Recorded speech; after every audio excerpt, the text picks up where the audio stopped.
Hi guys, कैसे हैं आप लोग। इस वीडियो में अपन देखेंगे कि कैसे मैंने 75 मार्क्स स्कोर करे थे सीए इंटर लॉ में। ठीक है। तो मैं इस वीडियो में अपनी पूरी स्ट्रेटेजी शेयर करूंगा आपके साथ कि मेरी क्या अप्रोच थी सब्जेक्ट को लेके। ठीक है। How I have got 75 marks in law. ठीक है। तो सबसे पहले बेसिक अंडरस्टैंडिंग। ठीक है। सब्जेक्ट के लेते हैं। पेपर 2 है कॉर्पोरेट एंड अदर लॉ। ठीक है। इसके दो पार्ट्स हैं, basically company law and other law, जिसमें कि वेटेज है आईसीआई के अकॉर्डिंग कुछ इस तरीके से है कि जो पार्ट बी है जो कि अदर लॉ से 40% 40 मार्क्स कैरी करते हैं, और जो पार्ट ए है जो कि कंपनीज एक्ट से रिलेटेड है, जिसमें हम अपन सेक्शन 1 टू सेक्शन 148 देखते हैं, ये बेसिकली 60 मार्क्स के अप्रॉक्स का है। ठीक है। और ये जो वेटेज है ये कहाँ पे दिया हुआ है, ये आईसीआई के इस वेटेज वाले डॉक्यूमेंट में दिया हुआ है, जिसके लिंक मैंने डिस्क्रिप्शन बॉक्स में डाल दिया। अगर आपको स्पेसिफिक देखना है किस टॉपिक की कितनी वेटेज है तो आप वहां पे जाके चेक कर सकते हैं।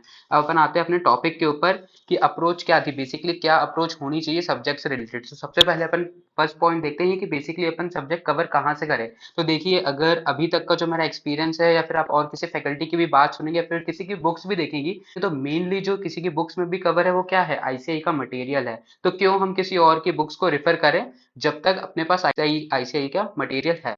तो अपन को कोर्स कहाँ से कवर करना चाहिए, आईसीआई के मटेरियल से करना चाहिए, या फिर उन फैकल्टी की बुक जिसको आप एक बार कंपेयर कर सकते हैं कि आईसीआई का मटेरियल उसमें 100% कवर है या नहीं। मेरी अप्रोच तो जो थी, मैंने आईसीआई का मटेरियल ही कवर करा था। तो बेसिकली मैंने क्या क्या कवर करा था, मैंने एक आईसीआई का स्टडी मटेरियल, उसके बाद आरटीपी एंड एमटीपी, ये तीनों चीजें कवर करी थी। ठीक है। अब देखिए, मैं आपको स्टार्टिंग से लेके पूरी अपनी एक अप्रोच बताता हूँ इस ग्राफ के थ्रू कि बेसिकली मेरी क्या अप्रोच रही सब्जेक्ट को लेके स्टार्टिंग से लेकर till the exams are over. ठीक है। तो सबसे पहले फर्स्ट टाइम स्टडी। ठीक है। फर्स्ट टाइम स्टडी अब या तो मैंने क्लास के थ्रू करी होगी या तो मैंने सेल्फ प्रिपेयर करा होगा। ठीक है। बेसिकली मैंने क्लास के थ्रू करी थी। तो मैं क्या करता था कि जैसे जैसे टॉपिक्स होते जाते थे क्लास में, डेली बेसिस पे क्या करता था, एक लिस्ट प्रिपेयर करते जाता था सेक्शंस की। ठीक है। On daily basis. ठीक है। और वो किसके लिए रहती थी, कंपनी लॉ के लिए। और जैसे कि अपन ने अभी ऊपर देखा, वेटेज क्या है, 60% और 40%। तो मेरी अप्रोच क्या थी कि पहले एक जो मेन पोर्शन है उसको कवर करते जाएं कि 60 में से अप्रोक्स इतना इतना तो स्ट्रांग हो जाए कि 50-55 मार्क्स अपन कंपनी लॉ में ले पाए। बाकी जो 40 मार्क्स है अपन उसमें से अगर 30 या फिर अगर 20 के आसपास भी अपन ले पा रहे हैं तो अपन 70-80 के अप्रोक्स टच कर रहे हैं मार्क्स को। ठीक है। तो अपन को एक पार्ट तो उसमें से बहुत ज्यादा स्ट्रांग रखने की जरूरत थी। तो मैं क्या करता था, डेली बेसिस पे जैसे जैसे क्लासेस होती जाती थी, सेक्शन की लिस्ट बनाते जाता था। जैसे आज क्लास में 5 सेक्शन हुए, ठीक है, फिर नेक्स्ट डे 2 सेक्शन हुए, तो ऐसे करके क्या होता था, क्यूमुलेटिव बेसिस पे मेरी एक लिस्ट प्रिपेयर होती जा रही थी। और मैं क्या करता था, डेली बेसिस पे उस लिस्ट को रीड करता था। अब यहाँ पे वर्ड आप ध्यान से देखिए, मैंने रीड बोला है, रटना नहीं है, सिर्फ रीड करना है। रीड करने में मुश्किल से मुझे 2 से 3 मिनट लगते थे। क्या होता था, क्यूमुलेटिव बेसिस पे और जब पूरे सेक्शन हो जाते थे 148 सेक्शन, तो ज्यादा से ज्यादा 5 से 7 मिनट लगते थे रीड करने में। ठीक है। आपको रटना बिल्कुल नहीं, आप रीड करेंगे, और ऐसा भी नहीं कि आपको डेली रीड करना है। माना वीक में 1-2 दिन अगर आप मिस हो गए तो उससे कोई प्रॉब्लम नहीं होती। ठीक है। फिर उसके बाद क्या होता था, तो आप ये देखिए कि सबसे पहले अप्रोच क्या रही मेरी, कि starting from the day one मैंने क्या करा, सेक्शन की लिस्ट बनाते गया। और ऐसे कोई हार्ड एंड फास्ट रूल नहीं कि कोई एक दिन छूट गया, आप नहीं बना पाए, आपके पास समय नहीं है तो आप 2-3 दिन में छोड़ के बना, लेकिन क्या है, कंसिस्टेंसी बनाए रखिए कि आप क्या है, आप लिस्ट प्रिपेयर करते जा रहे हैं, और लिस्ट प्रिपेयर तो कर ही रहे हैं और साथ में क्या उसको रीड भी करते जा रहे हैं। ठीक है। और दूसरा पॉइंट क्या हो गया, आपको अपने समराइज नोट प्रिपेयर करने रहेंगे फ्रॉम द स्टार्ट पॉइंट। अब यहाँ पे समराइज नोट्स में ऐसा भी हो सकता है कि आप अपने सेल्फ नोट्स बनाएं। ठीक है। या फिर आपको जहां से भी आप क्लासेस कर रहे हैं आपकी फैकल्टी ने आपको समराइज नोट्स दे के रखें, तो आपको उस केस में क्या करना है कि अगर आप खुद बना रहे हैं तो वेल एंड गुड, वहां तो कोई प्रॉब्लम ही नहीं है। आप खुद ही कोशिश करेंगे कि आप पूरा कंटेंट मॉड्यूल के उस सेक्शन से रिलेटेड कवर कर पाए। ठीक है। और अगर आपको कोई फैकल्टी अपने नोट्स दे रही है तो आपको क्या करना है, आप फर्स्ट टाइम से पढ़ रहे हैं तो आपको कंपेयर करते हुए चलना है बस, कि यार मॉड्यूल में ऐसा कोई पॉइंट नहीं जो आपके हिसाब से उस नोट्स में कवर होना चाहिए था, तो आप क्या करिए, उसको उस पॉइंट को समराइज नोट्स में क्या ऐड कर दीजिए, जिससे क्या कि आपके समराइज नोट्स ही आपके लिए क्या बनेंगे, रिवीजन के लिए आपके मेन नोट्स बन जाएंगे। ठीक है। तो स्टार्टिंग में क्या करा, जो अपन को अप्रोच स्टार्टिंग से रखनी है, पहले तो लिस्ट ऑफ सेक्शन अपन बनाते गए, उसके बाद क्या डेली बेसिस पे रीड करते गए सेक्शंस को। ठीक है। कभी कोई दिन मिस हो गया कोई प्रॉब्लम नहीं, और अपन एक समराइज नोट्स प्रिपेयर करते जा रहे हैं। ठीक है। फिर उसके बाद अपन क्या कर रहे हैं, फिर आप फॉर एग्जाम्पल आपने फर्स्ट चैप्टर खत्म करा, ठीक है, आपकी फैकल्टी के हिसाब से या फिर आप पर्सनल अगर आप सेल्फ प्रिपेयर कर रहे हैं, आपने फर्स्ट चैप्टर करने के बाद आपने क्या करा, उस क्वेश्चन उस चैप्टर के आपने क्वेश्चन लगाए।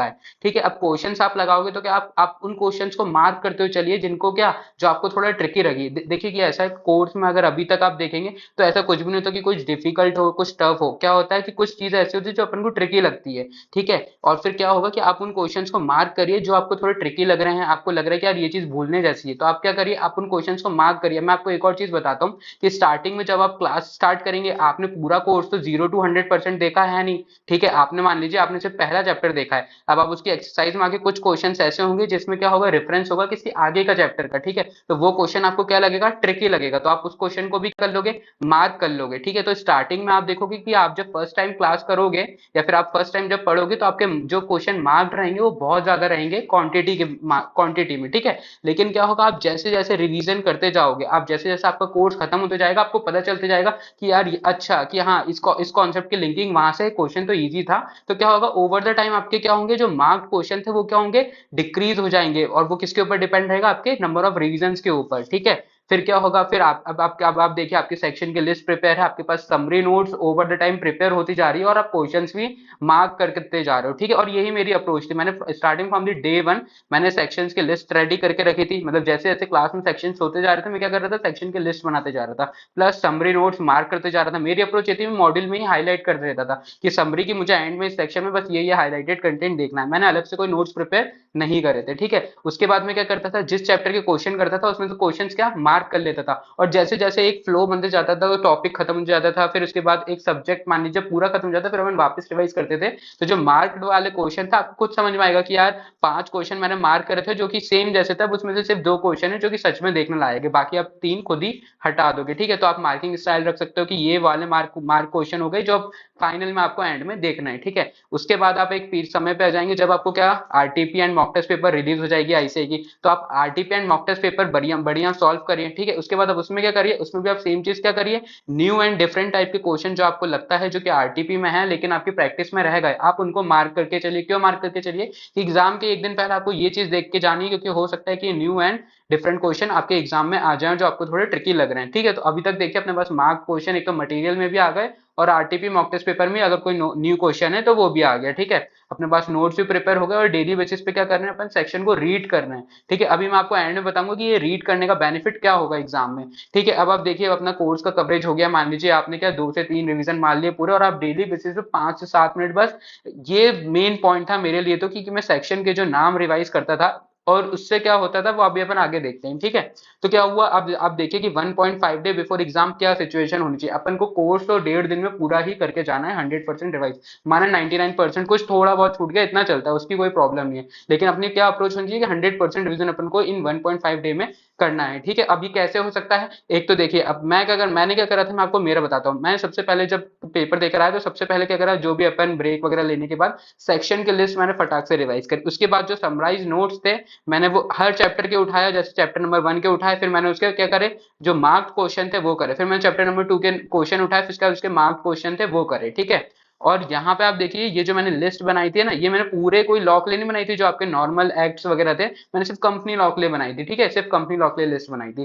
फिर उसके बाद क्या करा, समराइज नोट्स क्या वो मैंने रीड करते गया, और साथ में क्या मार्क क्वेश्चन करते चले गया। उसके बाद एंड में क्या, आरटीपी मॉक टेस्ट पेपर पूरे कवर कर लिए, ठीक है। तो मेरा 1.5 डेज में 100% पूरा रिवाइज हो चुका था इस अप्रोच के थ्रू, ठीक है।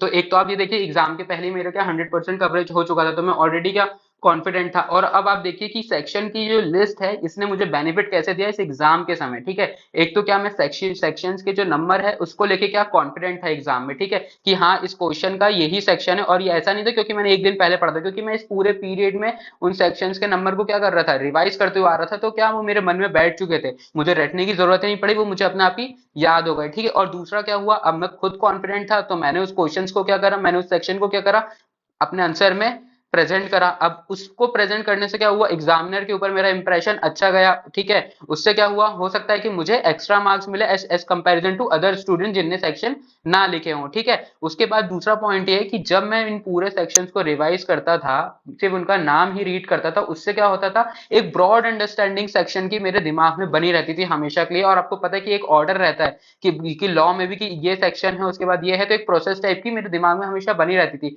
हाँ स्पेसिफिक सेक्शन तो किसी को भी याद नहीं होता, डेट्स क्या है, लिमिट क्या है, क्या पेनल्टीज है, वो तो अपन को एक दिन पहले ही देखना है, वही अपन को समराइज नोट्स में कवर करना है, ठीक है। लेकिन एक ब्रॉड अंडरस्टैंडिंग जो होती है, जैसे रेड हेरिंग प्रोस्पेक्टस है, ठीक है, फिर उसके बाद कौन सा है सेक्शन, तो ऐसी क्या ऐसे सारे पॉइंट्स एक ब्रॉड अंडरस्टैंडिंग मेरे दिमाग के अंदर बनी रहती थी कि इस सेक्शन के अंदर ब्रॉडली ये चीज कवर होती है। तो क्या होता था कि अगर एग्जाम में मुझे कोई सेक्शन का रेफरेंस देना है तो मुझे वो भी देने में बहुत आसानी होती थी। और इससे जो मेन बेनिफिट हुआ वो क्या, कि मेरा एक दिन पहले क्या पूरा कोर्स रिवाइज हो गया 100%, क्योंकि सेक्शन की ब्रॉड अंडरस्टैंडिंग मेरे दिमाग में ऑलरेडी थी।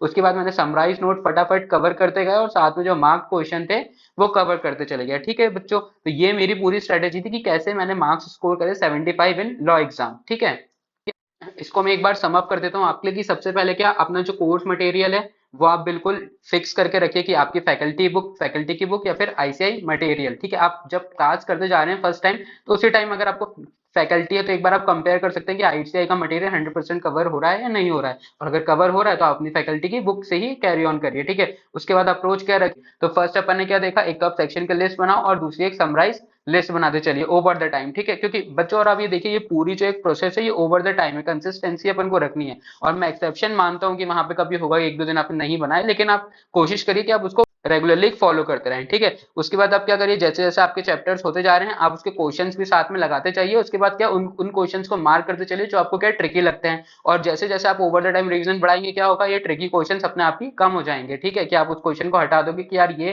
ट्रिकी नहीं लग रहा, अब तो ये ठीक है। उसके बाद क्या करिए, आप आरटीपी मॉक टेस्ट पेपर का कवरेज करिए, और जो 1.5 डे में उसमें आप क्या करिए, सेक्शन की लिस्ट पढ़िए, अपने समराइज नोट्स के साथ साथ आप मार्क क्वेश्चन देख के जाइए, और फिर उससे आपको डेफिनेटली बेनिफिट होगा एग्जामिनेशन वगैरह लाने के लिए। Okay, thank you.